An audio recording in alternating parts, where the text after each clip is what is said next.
News is currently breaking. You can see articles here posted from Asahi from 29 minutes ago.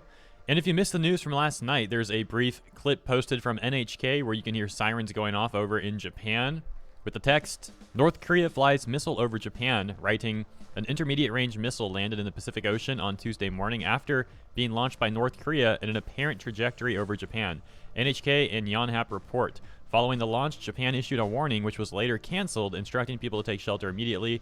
Keep it here for the latest, they say. And 30 minutes ago from Asahi, the headline, uncut, outrageous, and strongly condemned. Japan-US leaders hold telephone talk, confirm collaboration on North Korea's complete denuclearization. They would also write that on April 4th, in response to North Korea's ballistic missile launch, Prime Minister Kishida held a telephone talk with US President Joe Biden. After the meeting, Prime Minister Kishida answered questions from reporters and clarified that North Korea fully shared the recognition that North Korea's launch of a ballistic missile that passed over Japan is a clear and grave challenge to the peace and stability of Japan and the international community. So that's a really interesting bit of info there, because when you first read that, it kind of comes off like North Korea is sorry about it. They're like, oh yeah, our bad.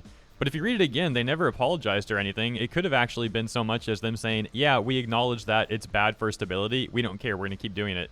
So without more info, it's kind of open to interpretation. Another article writing that North Korea's launch of the ballistic missile on the 4th is actually the first time a missile passed over Japan in 5 years, passing over the Aomori prefecture and falling outside of the exclusive economic zone, about 3,200 kilometers east of Japan. There's so many new articles about this right now. I'm struggling to find more info on something that I want to fill you in with briefly if you're not aware, and that is the exclusive economic zone that we mentioned previously in this video.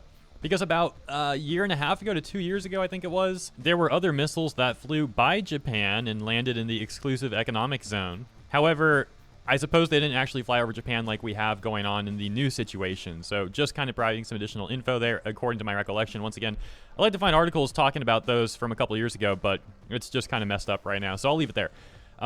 There's one more thing to mention, of course, with all the news regarding Ukraine and Taiwan. People are concerned about this news now. I mean, they'd be concerned about this either way, but especially with recent events. So that's really all there is to say, I suppose. Let me know what you think in the comments. Thank you for tuning in, and I'll see you there.